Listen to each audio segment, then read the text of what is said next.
Bismillahirrahmanirrahim. Assalamualaikum warahmatullahi wabarakatuh. Alhamdulillahi rabbil alamin. Nahmaduhu wa nasta'inuhu wa nastaghfiruh. Wa na'udzu billahi min syururi anfusina wa sayyiati a'malina. Man yahdihillahu fala mudilla lahu wa man yudlil fala hadiya lahu. Asyhadu an la ilaha illallah wahdahu la syarika lah wa asyhadu anna Muhammadan abduhu wa rasuluhu la nabiyya wa la rasula ba'dah.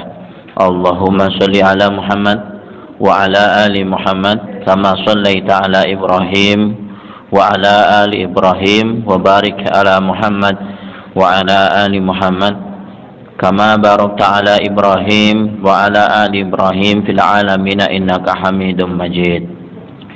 Amsayna wa amsal mulku lillah walhamdulillahi la syarika lah la ilaha illa wa ilaihi nusyur.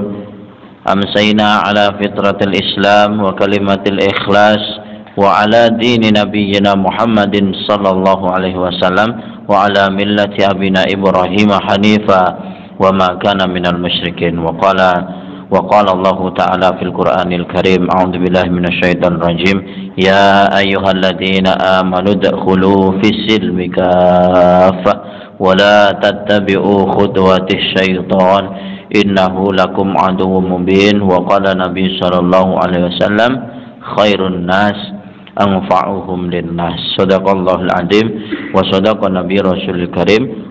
Rabbi israh li sadri wa yassir li amri wahlul 'uqdatam min lisani yafqahu qawli.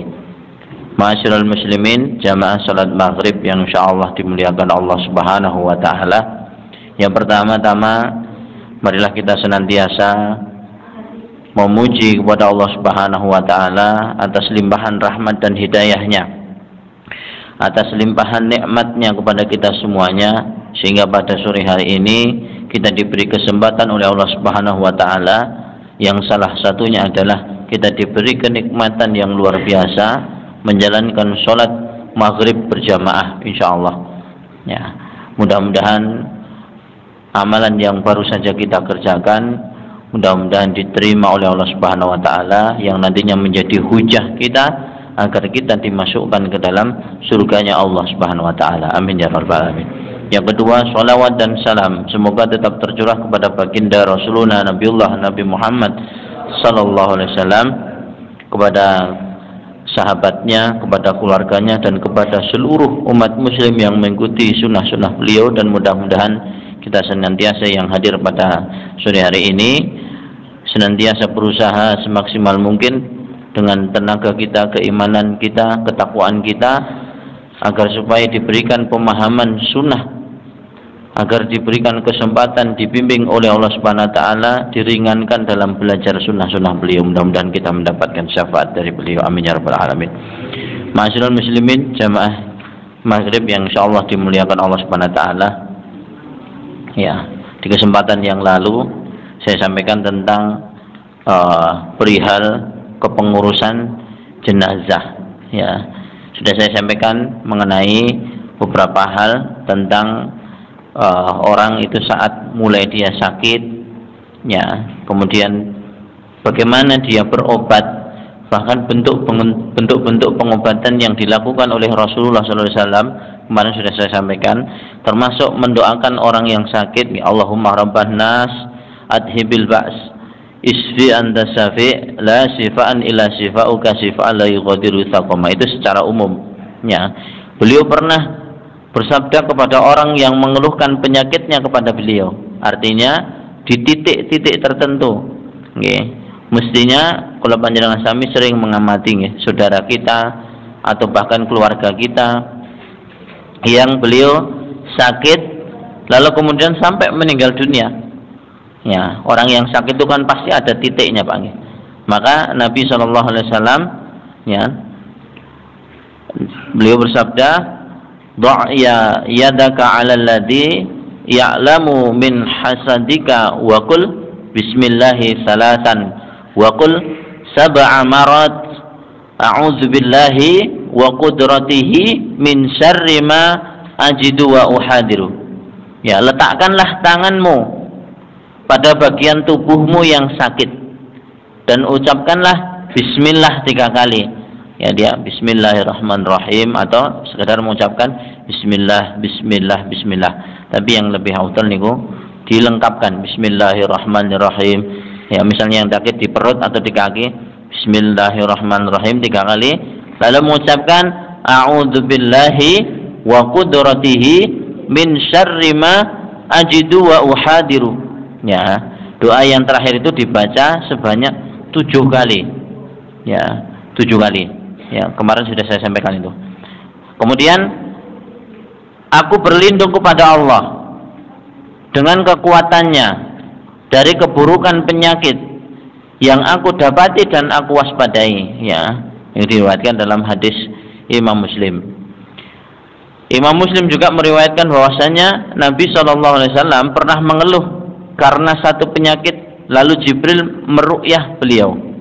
Ya, dengan bacaan tadi bismillahi arqiq, ya, min kulli syai'i yu'dik min syarri kulli nafsin aw ainin hasidin, ya, Allahu yasfik bismillahi arqiq.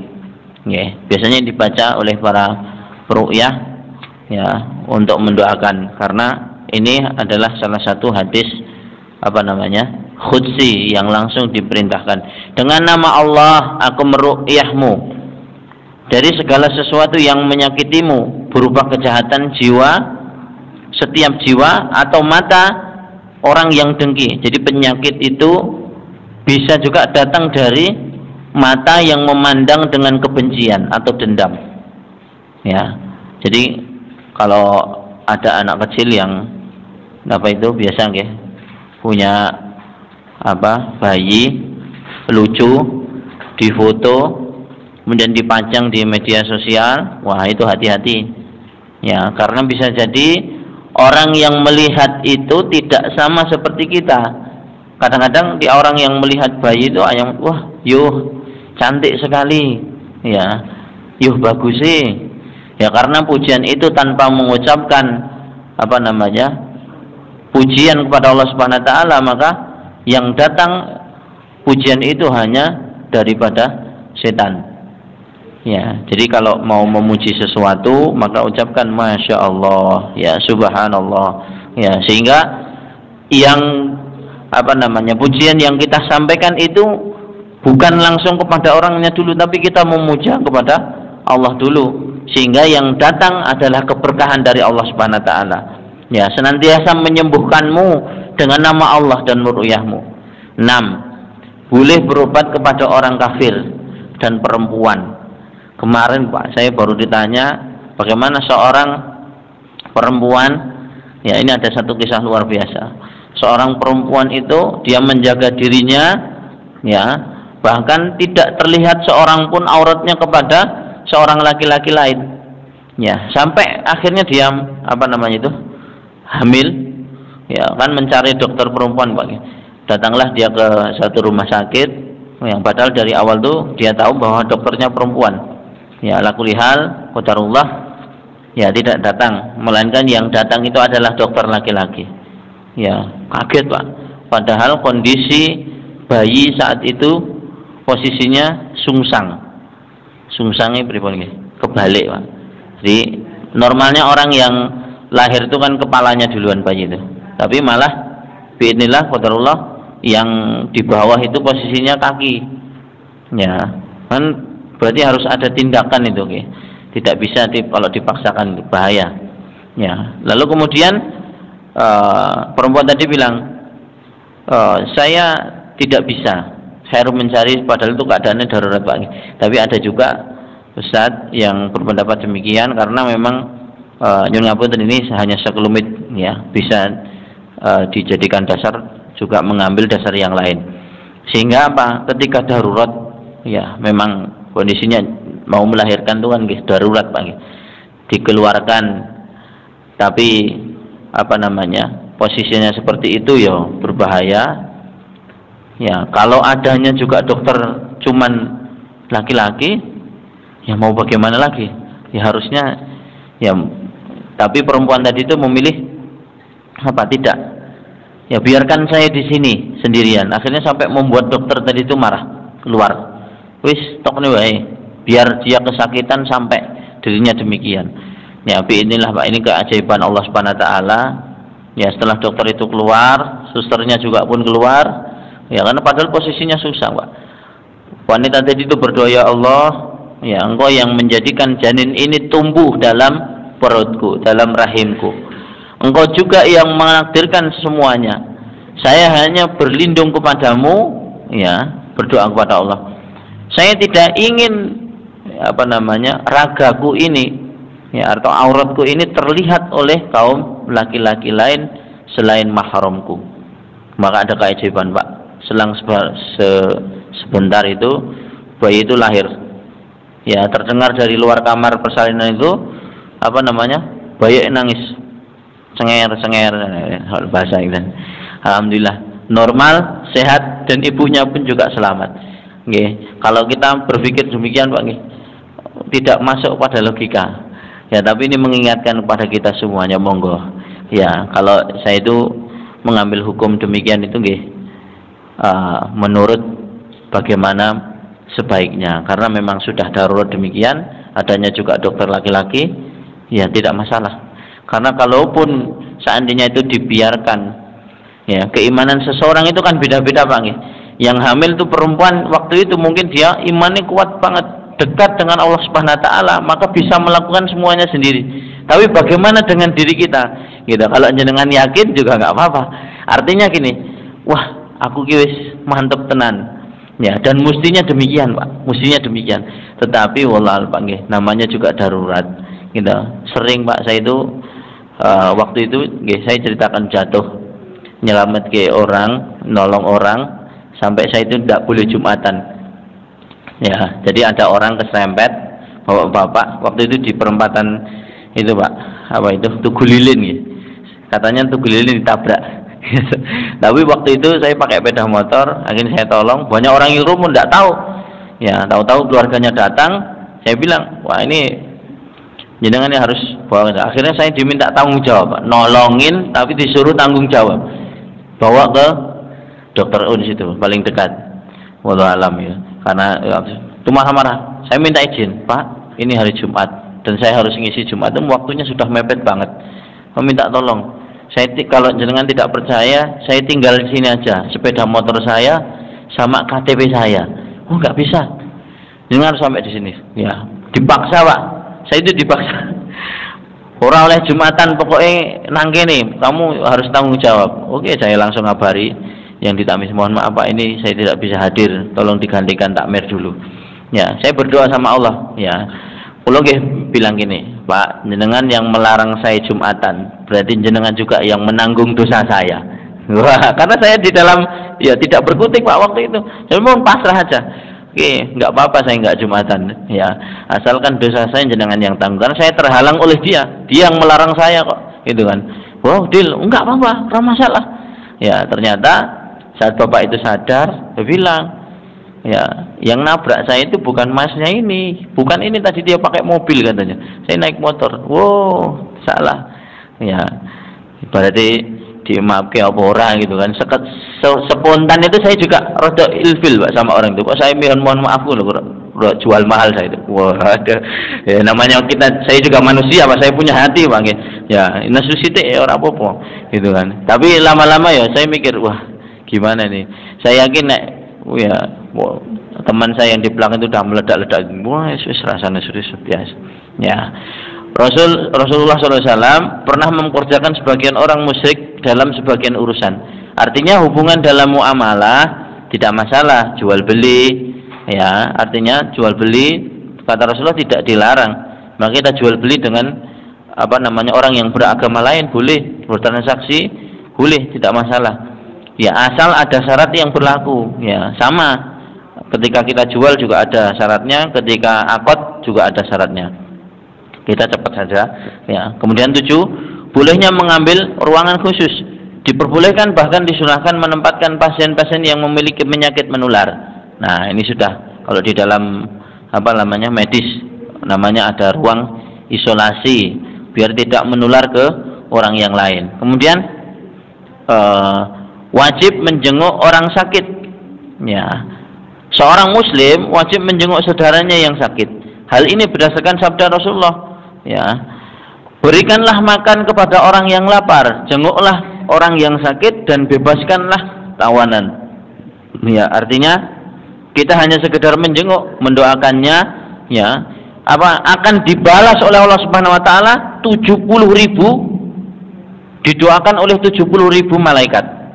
Nggih, kalau dia menjenguknya dalam waktu pagi, maka sehari itu sampai malam dia didoakan. Kalau menjenguknya waktu petang, dia sampai pagi lagi akan didoakan oleh malaikat. Pak Ming datang mendoakan, muga-muga ndang diparingi sembuh Pak De. Nggih, ngono wae Pak. Ya, ringan. Ulang dah 70.000 malaikat ndongakne nganti esok.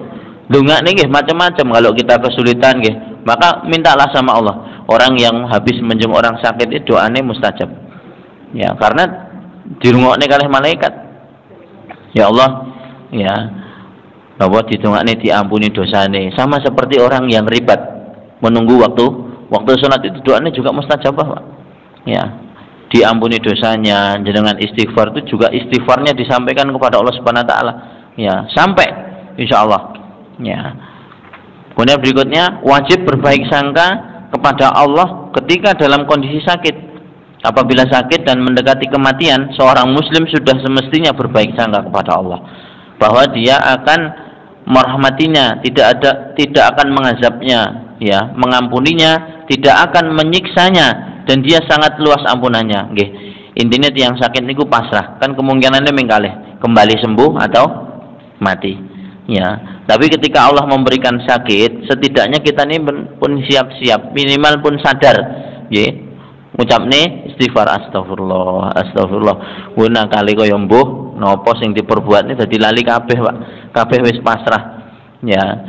Nek teng kene kampung saya itu, dia sakit parah itu, ceritanya juga lucu, Pak. Di napa ne jenenge? Ya, anaknya dikumpulkan semua. Kaya bapak wis ra kuat. Wis awah lor kae dienggo kowe. Tegale dienggo kowe kabeh. Didom. Mari kuwi mari, Pak. Ya, habis didom niku yang sakit nih kok sembuh. Ya, ala kulihal yo bingung. Wah, iki kepiye kok sida ra sida. Ya, enggak sida, tapi enggak apa-apa nggih. Jadi memang orang sakit itu ketika dia meninggalkan harta, merasa dirinya punya harta, kemudian untuk apa? Lebih baik itu mengamanatkan kepada yang masih hidup, diamanahke. Ini saya bapak punya tabungan sekian, tolong. Nanti kalau bapak sudah meninggal dunia, sebagian ini tolong untuk dijariahkan, sebagian yang lain gunakan untuk keperluan yang bermanfaat atau aset. Ya, dia punya harta apa? Ditembungke kalih anak-anak yang lain, sehingga dia meninggal pun tidak meninggalkan sesuatu apapun, terlebih hutang.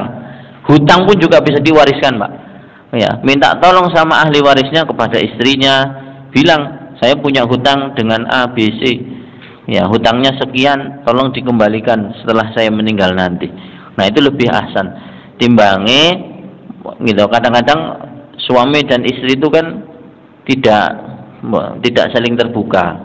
Artinya ada yang tertutup. Nah, ini yang demikian ini apa, Pak? Nyuwun ngapunten, ketika meninggal dunia, nggih, nanti akan dihadapkan pada napa niku, nek dalam yaumil hisab perhitungan itu a'raf, ya. Jadi orang itu berdiri, ya, ditempatkan di namanya tempat itu a'raf. Ya. Ana sing mlebu neraka, wis. Ana sing dipanggil masuk surga, ada yang dipanggil masuk neraka, ada yang panggil masuk surga. Tapi dia menunggu. Kenapa? Gara-garanya apa, Pak? Karena meninggalkan hutang di dunia. Nek diutangi ora apa-apa, Pak. Ning nak meninggalkan kita hutang, bahaya. Ya, maka sebelum meninggal pun lebih baik ada keluarganya yang tahu. Karena apa? Yang nanti bakal menyelesaikan itu adalah ahli warisnya. Tolong nek bapak wis ninggal, utange nggone Pak D kae lunasono. Aku ndek ben pernah utang sabun 10.000. Nah, kelingan. Biasanya kalau orang tua-tua itu gitu. Duwe apa mbah? Ya. Dan ada juga hubungannya dengan sakaratul maut. Ya, wangil Pak, sakaratul maut Pak. Ya, karena bisa jadi orang yang sakaratul maut itu dihadapkan, diperlihatkan oleh dua. Satu, ya, bayangannya itu sudah dalam kondisi apa itu? Melihat siksa. Ya, jadi sing dibayangke siksaan ini wis ketok. Oh, siksaan ini ngene iki. Diperlihatkan juga yang kedua adalah kenikmatan saat nanti ada kenikmatan di alam kubur diperlihatkan. Jadi makanya kalau ada yang meninggal itu kan ada yang matanya itu terbelalak, Bang. Nauzubillah, Bang. Kula berdoa kula panjenengan sami saat meninggal dunia ya dalam keadaan tersenyum gitu. Seneng. Soalnya apa yang diperlihatkan lama kowe engko bakale tinggal ning kene iki lho. Ya, maka diperlihatkan kenikmatan, dia bisa tersenyum. Seperti para syuhada itu. Ya, meninggal dunia jane loro, ketembak. Ya, atau kena pedang tapi bisa tersenyum. Kenapa? Karena dia membela agama Allah. Ya, diperlihatkan kenikmatan saat meninggal kowe engko bakale tempatmu di sini. Maka kenapa? Tempat yang diperlihatkan itu tidak pernah dilihat sebelumnya. Jangan ningali film horor paling serem, ya neraka we ora enek apa-apane Pak. Luwih serem neh timbang niku. Ya, melihat tempat yang paling bagus gitu. Jenengan lewat teng puncak, lewati Telaga Sarangan. Wah, apik tenan sawahe, subhanallah. Luwih apik meneh timbang iku. Ya, masih ada tempat yang lebih bagus lagi. Makanya orang itu ngasih kesengsem nek carane Pak nggih. Atine seneng, pikirane mboten susah sehingga dia wajahnya itu juga berseri-seri. Ya. Kemudian 10, mentalkinkan orang yang sedang sakaratul maut. Kuncinya susah. Sudah semestinya seorang muslim apabila dia melihat dengan mata kepalanya sendiri keadaan saudaranya yang sedang sekarat. Nggih, kira-kira bisa ya orang yang sekarat ya mesti diawali dengan sakit gitu, kemudian ditunggu lama tidak sembuh-sembuh gitu kan. Dia mentalkinkan kalimat ikhlas, ditata sik Pak atine Pak, hatinya itu di napa jenenge ditata riyin. Ya tidak boleh kita juga jenenge wong ajeng mentransfer napa istilahnya kita itu mau mengambil hati seseorang, dia posisinya yang sedang sakaratul maut itu wedi, takut. Ya, takut banget. Orang yang sakaratul maut itu takut karena apa namanya? Jiwa kita, raga kita itu akan dipisah. Ya. Kalau orang mati itu kan salah satu ada ulama yang menyebutkan apa? Pemisah antara nikmat dunia, yaitu adalah kematian. Ya, bab mamangane dikai kenikmatan, mari niku dicabut Pak, pelan-pelan. Padahal sakitnya itu luar biasa. Ya, maka hati yang orang apa namanya ingin mentalkinkan seseorang kuwi kudu ikhlas sih Pak. Nek ora ikhlas pangga ora iso. Ya, ikhlas sih syaratnya ikhlas piye? Sekarang ajeng mau menerjemahkan gitu. Kemarin saya membaca buku luar biasa. Itu tentang adab fi hamalatil Quran. Ya, di situ ada seorang ulama yang menyampaikan piye ikhlas nih, gitu kan. Ikhlas. Ya, ikhlas itu ya ada yang masih ingat. Jadi ikhlas itu umpamanya dipuji orang efek. Kemudian dia mengerjakan sesuatu bukan karena orang lain. Dipuji juga bukan karena orang lain. Ya, dia meninggalkan sesuatu juga bukan karena orang lain. Ku ikhlas tenan, Pak. Ya, pokoknya dipuji sik padha, ora dipuji panggah padha wae. Artinya dia tetap melaksanakan kebaikan itu. Ya. Dan dalam buku itu dituliskan bahwa orang yang ikhlas, ya, ketika dia meninggalkan suatu kebaikan, kebiasaan, amalan soleh yang dia kerjakan, ditinggalno mergo tiyang orang lain, itu berarti dia sebenarnya orang ikhlas. Gitu.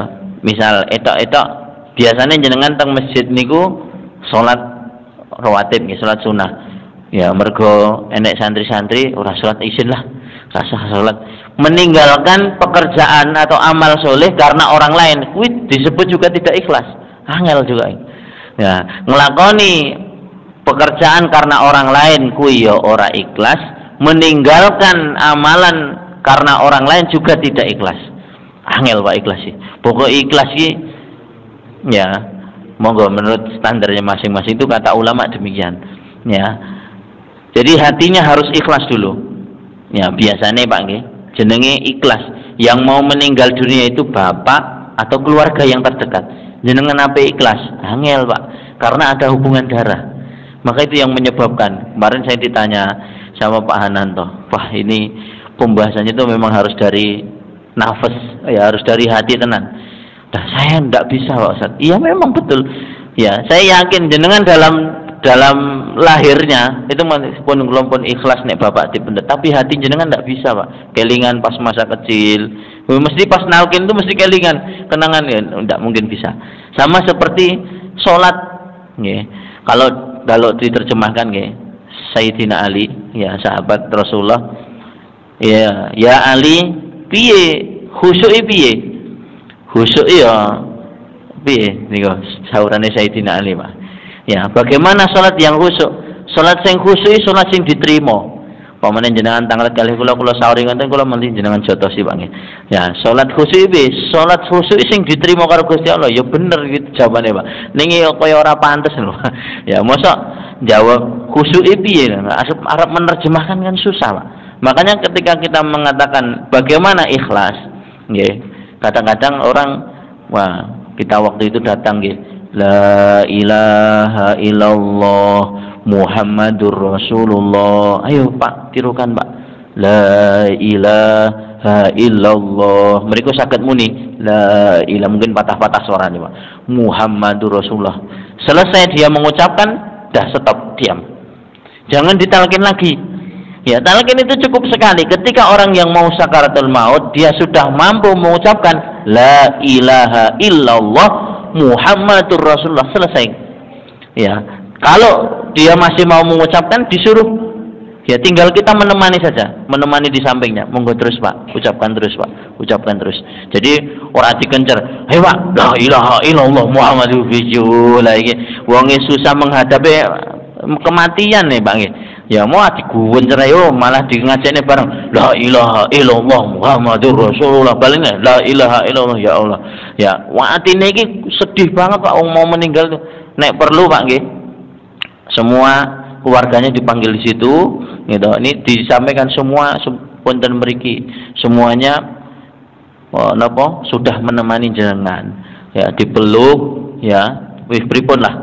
Ya bentuk kasih sayang seorang anak atau istri ke suami, suami ke anak, monggo. Karena itu pertemuan terakhir. Jenengan kancani tenan, dipeluk tenan, yen perlu dibisiki tenan, dirangkul. Ya, ojo ditinggal wae. Sing nalkin nganti bingung. Karena apa? Dia merasa ketakutan. Orang yang sakaratul maut itu sendiri urung pernah ngalami, Pak. Kita juga belum pernah ngalami. Ya saya ngomong ini ya mbuh piye gitu kan. Ya kita tidak tahu nasibnya bagaimana Pak nggih. Kalau seandainya waktu kita mau meninggal dunia ada orang yang paham di sekitar kita. Lah kalau tidak ya mungkin wedi karena apa? Akan datang dua malaikat yang datang ke kita ini. Ya, ngucapke salam, waktumu wis entek. Ya, coba ngoten niku Pak. Coba jangan boleh kayak masjid mengke. Hei, fulan jenenge diceluk, waktumu wis entek. Kusik tak salat sik ora mungkin.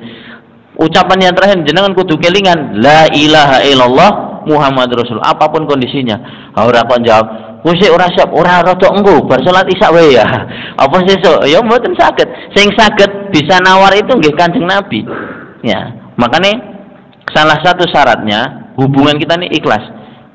Hati kita harus nyambung dengan orang yang bersangkutan itu, disambungkan kepada Allah Subhanahu wa taala. Podo kalih ruqyah, Pak.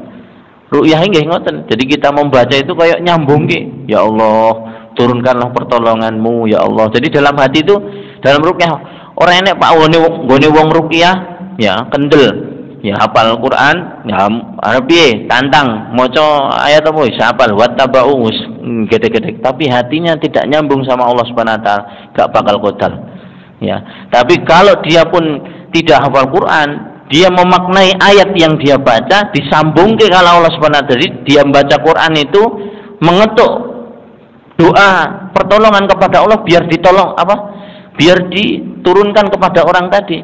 Kita baca misalnya Qul huwallahu ahad, Allahus samad, lam yalid wa lam yulad. Tapi nyambung sama Allah. Kita yakin ada kekuatan yang besar yang nantinya akan didatangkan kepada orang tadi. Biar Allah menurunkan pertolongannya. Wonten baru saged. Lah mbok jenengan maca juz loro entek, juz telu entek, juz papat entek, juz 6 entek. Sing dimerukyah sik ngene panggane. Soalnya apa tidak menghubungkan hatinya kepada Allah. Susah niku, Pak. Ya waktu itu saya juga ikut apa? Beberapa kali ya, saya ikut seminar ru'yah demikian itu hampir sama dengan mentalkin, Pak. Podo. Ning nak atine mboten nyambung kaya salat nih, Pak nggih. Kaya salat. Jadi kita salat ini kan menghubungkan ya hati kita wis pokoke kabeh pasrah kali Allah Subhanahu wa taala. Pun Gusti kula nyuwun pangapunten dumateng panjenengan. Menyadari seluruh kesalahannya kan ngoten niku. Dadi hawane ora ono, Pak. Ya, jenenge wong salat plencing. Berarti salate sik dereng nyambung. Ya, salate dereng nyambung. Kula panjenengan sami datang ke masjid, niku kan merajut. Saya pernah bertanya, bagaimana caranya Ustaz untuk biar kita hatinya nyambung pada Allah Subhanahu wa taala. Caranya gini wow, jangan pernah datang ke masjid dalam kondisi tergesa-gesa. Nek wedine niku kepepet telat Pak saking dalan niku pun istighfar sih Pak nyun ampun kalian Allah Subhanahu wa taala ya. Kula nyun pangapunten dumateng jenengan Allah, kula tangine wau kemepeten. Yen lah tangi pas komat salat subuh ke imam salat subuh ora kulino imam macane cowendek inna a'toina kal kausar. Nah, mari teko rakaat salam garean Pak langsung Allahu Akbar set langsung nututi imam ini gila ya namanya nggih kula panjenengan sami pasti pernah demikian ning nek atine nyambung Pak salate marem Pak ning nek atine ora nyambung tekon salat aku mau salat asar burung berarti salat asar ora nyambung mesti kleru rakaat loro rumangsane rakaat telu rumangsane lagi loro walik-walik salat asar ini mesti katene berarti atine sik rung nyambung makanya diawali dengan istighfar dulu nyuwun minta ampun sama Allah Subhanahu wa taala pas salat betul-betul nyambung hatinya itu tidak ada ilah yang hak disembah selain Allah ya kalau di dalam apa namanya kitab ini mentalkin itu isinya ya la ilaha illallah ngono tok Pak la ilaha illallah nek ngendikane apa para kiai ustaz itu mengucapkan barang siapa yang terakhir hidupnya mengucapkan la ilaha illallah maka dia ngantongi kunci surga ya ora salat ora ngaji ora napa sedekah artinya dalam kondisi kontak ini ora sedang tidak Pak ora kok ora nek misale ora salat ora ngaji kok iso ngucapne la ilaha illallah rezeki ya ning nak urung mesti yo an wong biasane salat sedekah ngaji Quran maca Quran Pak yo urung mesti iso ngucapne la ilaha illallah dadi ora iso memponis wong tobat salate lagi Jumatan pisan tok ya Pak mari niku tua brak dek Pak wis ora kuat tenan Pak la ilaha illallah Muhammad Rasulullah ya rezekine niku ya padahal semasa hidupnya niku dereng nate salat bar tobat esuk mau langsung Jumatan rum salat 5 waktu Pak Jumatan mari mulai Jumatan tua brak des la ilaha illallah Muhammad Rasulullah surga ya penak nggih rumangsamu penak ngucap niku ya angel ya ngucap niku angel Pak makanya tidak kalau Allah Subhanahu wa taala tidak mengizinkan la ilaha illallah diucapkan oleh mulut kita ya angel monggo salat niku nggih tapi nek dalam kondisi konteks yang lain ketika seseorang itu sudah mengucapkan nggih maka ahsan gitu saat meninggal dunia pas salat saya yakin kemungkinan besar saat sholat itu sing diwaca nggih bacaan sholat mari sujud ngucapne subhana rabbiyal a'la wa bihamdi cabut nyawane berarti yang ngucapne subhana rabbiyal a'la wa bihamdi kemungkinan besar ya pas nopo tahiyat akhir yo kemungkinan besar mengucapkan kalimat itu dalam keadaan husnul khotimah apik Ya, ning orang ngucapne la ilaha illallah, makanya angel tenan. Ya, niki sing nunggone Kanjeng Nabi Arab napa suruh mengucapkan kalimat la ilaha illallah kalih pamane nganti nangis paman tulung. Ya urung mati Pak niki. Ucapno la ilaha illallah. Moh ora kuat. Ndak bisa. Ya, padahal niki Kanjeng Nabi loh. Ini membuktikan Wan. Berarti Nabi niku pernah nunggoni keluarganya, pamannya itu, gitu kan kon ngucapne jenengan ngucapne syahadat. Ya, la ilaha illallah kalimat itu asyhadu alla ilaha illallah. Ken engko jenengan kula saged ndongakne. Ndak mau sampai meninggal dunia, ndak mau. Ya. Wah niku mboten nyambung, sedih ora umum Pak nggih. Mengingatkan kalimat itu kepadanya agar mengingat dan mengucapkan, jika mengucapkannya maka boleh menghentikan usahanya. Ya, nek pun ngucapne maka yang mentalkin itu berhenti. Karena apa harapannya? Biar sing diucapke terakhir kali niku dengan jogo bar niku cek ngucapne waduh loro nih baleni neh Pak. Ya aduh loro tenan baleni neh sampai dia terakhir ngucapne la ilaha illallah. Aduh piung ganti la ilaha illallah. Nek ngucap la ilaha illallah diam. Tunggu dulu jangan sampai dia mengucapkan kalimat terakhir setelah itu. Ya, kan harapannya gitu. Jika saudaranya itu masih bicara dengan perkataan lain, maka dia mengulangi lagi, baleni meneh, ditalkin gitu. Dengan berharap akhir perkataan yang diucapkan la ilaha illallah sehingga saudaranya itu dapat masuk surga. Ya. Talkinkan kepada orang-orang yang sedang sakaratul maut di antara kalian kalimat la ilaha illallah. Ya. Kemudian 11 menghadapkan orang yang sedang sakaratul maut ke kiblat.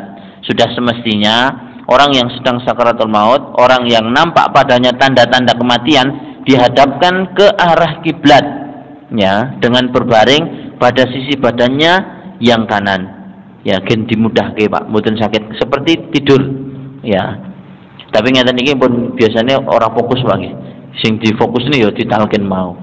Tapi ini ya juga tidak masalah karena petunjuk para ulama gitu kan.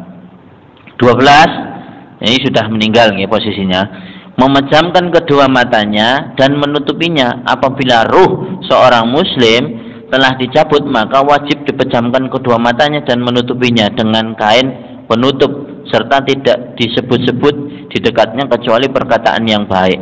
Allahumma gfir lahu, Allahumma arhamhu, didoakan semoga Allah mengampunimu, semoga Allah mengampunimu, gitu kan. Dan ada yang bertanya biasanya, ini di kalangan sakaratul maut gitu. Beberapa kali saya menunggu itu, ya orang tuh melarang orang yang sakaratul maut itu di atas kepalanya Pak. Jadi orang yang sakit kan berbaring, terus kita mungkin sedang di atasnya itu, dilarang. Ojo ning kono ndak ngaling-alingi malaikate nyabut. Kok iso ngerti gitu, gumun aku. Itu mitos, ya tidak benar. Ya boleh di mana saja. Jadi kalau bisa posisinya itu yang dekat dengan dia, terutama keluarganya, anaknya, suaminya atau siapapun, menemani dia. Terserah mau di mana saja.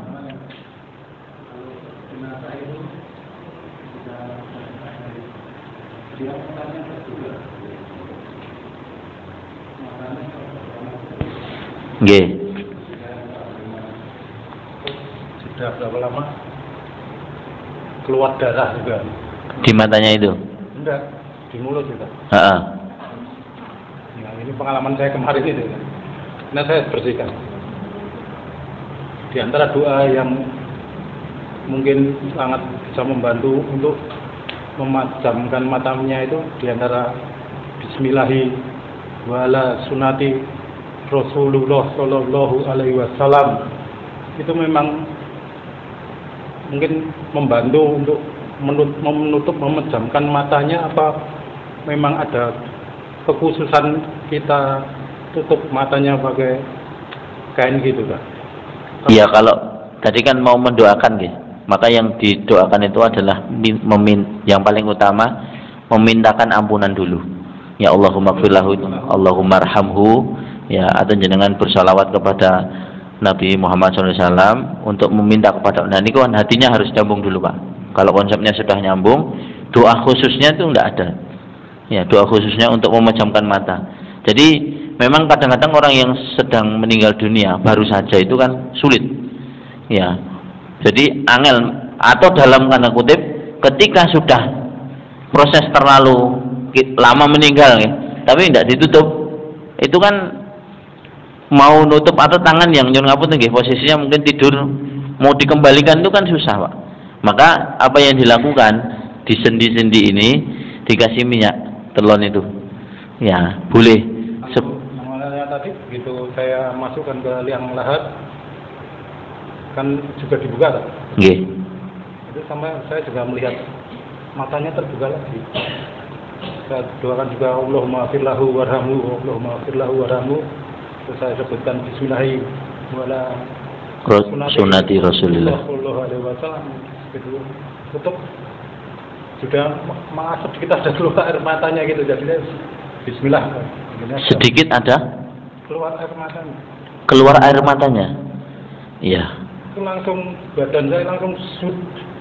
Lemas. Wah, energi saya itu habis nggak kena habis. Iya. Saya tidak tahu apa ya di liang lahat itu seperti apa, tapi saya percaya bukan darah Pak, tapi air mata ya. Darahnya kan sejak malam saya bersihkan gitu kan. Paginya saya lihat kan saya tanya ke Ustaz Iya. Edi untuk telepon itu. Bagaimana saya merevisi kain jenazah yang ketiganya itu. Kan ternyata tidak memungkinkan. Iya. Akhirnya saya ngambil kain jenazah di masjid, saya potong, saya tutupin di atasnya itu memang juga. Iya. Karena memang darahnya tidak penting, dan saya kan apa boleh kita masukin tapas, kita sumpelin di mulut kan tidak boleh. Jadi itu hanya sebatas membatasi biar tidak keluar gitu ya. Tapi darahnya memang nggak berhenti itu. Itu gini Pak, subhanallah. Jadi kadang-kadang saya itu ketika diminta itu hampir sama kisahnya dengan saya panjenengan itu. Ya, waktu awal kali jenengan sampaikan ke saya, kemudian Allah mentakdirkan di sekitar sini, warga sini ada yang meninggal. Berikut kemudian jenengan juga harus mengurusi saudara yang kemarin jenengan telepon saya pagi-pagi itu. Saya paham banget, jenengan pasti dalam kondisi bingung, di antara itu saudara kita sendiri, terus arep diopeni dan sebagainya. Berarti ini pelajaran untuk kita semuanya, pelajaran untuk kita semuanya, untuk seluruh jamaah. Maka apa yang disampaikan beliau, pengalaman Pak Hananto itu luar biasa, karena tidak semua orang mengalami kejadian yang sama seperti beliau. Saya sampaikan waktu itu di telepon, sabar Pak, memang kadang-kadang ketika Allah sudah menunjuk hambanya, kowe iki mampu, ora enek sing iso ngalangi Pak, tidak ada yang bisa menghalangi. Padahal hati kita ini kan, aku koyo ijik ragu-ragu timbul, tapi Allah itu senantiasa ndelalah enten orang yang meninggal malam hari eneke nggih kita. Itu berarti Allah sebenarnya jenengan tinggal doa ya Allah. Ya, berarti Allah itu pengen apa ya istilahnya, menunjukkan kebesarannya itu lewat orang tadi itu kepada kita. Jadi itu 1001 orang Pak, saya sampaikan gitu, karena pengalaman mengurusi jenazah itu tidak semuanya sama. Mboten kabeh itu mengalami seperti jenengan lakukan itu. Bahkan selama ini saya beberapa kali mengafani jenazah itu, saya nggak pernah tuh menemukan seperti hal demikian jenengan. Biasa-biasa saja saat iya nggih. Kalau bahkan saya tidak sampai melihat itu, kalau yang matanya tertutup ya sudah tertutup. Biasanya kan diparingi kapas, hidungnya, mulutnya dilapisi kapas itu. Nggih. Selama ini saya juga demikian, ketika membuka yo merem, saya itu kaget jenengan tadi bilang deh. Ya itu memang ya subhanallah. Ya. Jadi kadang-kadang ketika Allah Subhanahu wa taala ingin menunjukkan ya kebesarannya, itu kadang-kadang lewat demikian. Ya.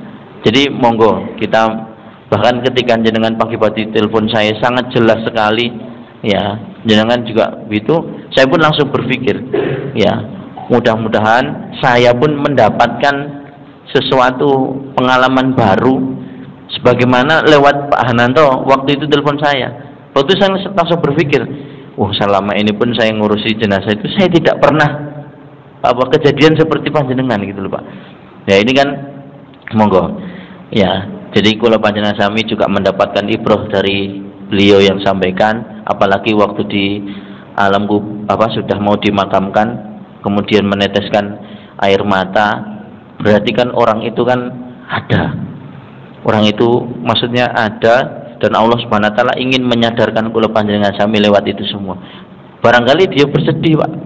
Barangkali dia bersedih dan tahu kalau jenengan ini yang memakamkan kan orang terdekat, pasti kenal, Mbak No sing makamke aku dhewe adalah sahabatku, adalah saudaraku, adalah orang yang terdekat denganku. Kan orang yang meninggal itu sebelum dimasukkan ke mana?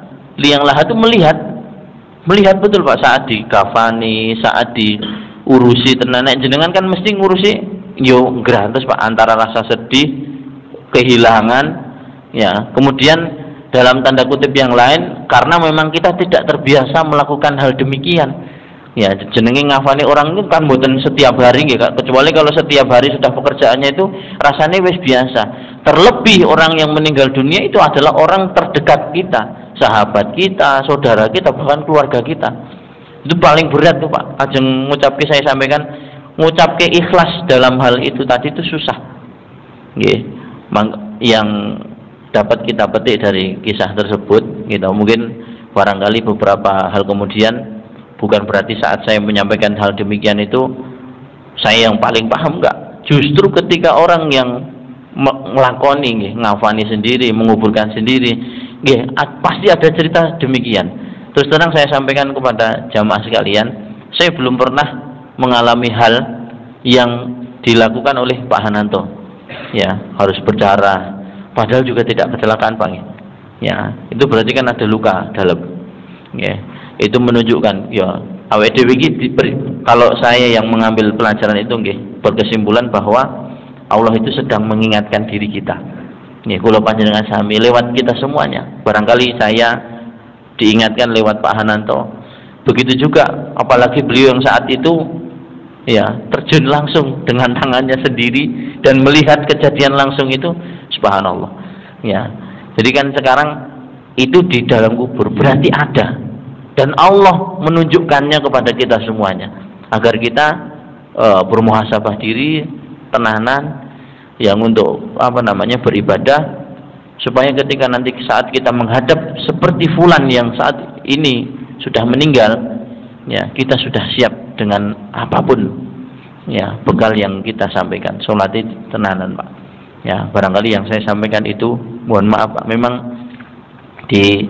saya sebenarnya pengen cepet, cuman rasanya itu gimana gitu ketika saya menyampaikan satu poin, belum sampai betul-betul tandes tenan, urung sampai betul-betul tuntas. Ini padahal baru sampai mentalkin kan.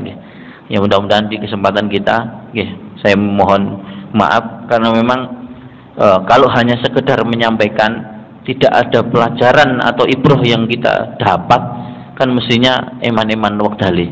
Ya, betul yang disampaikan Pak Hananto, ketika fikih itu disampaikan pasti butuh waktu yang lama. Saya yakin beliau yang mengalami sendiri, dan semoga kita yang mendengarkan ini iso tambah imani tenan.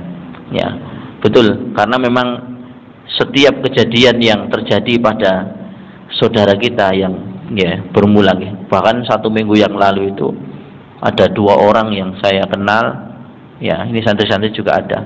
Beliau adalah orang baik, ya, meninggal itu seling 1 hari Pak, cuma jenengan, ya, Allah alam bisawab, ya, karena yang kemarin baru kita jumpai, yang sore itu bahkan berkomunikasi dengan santri, malamnya dia sudah meninggal dunia.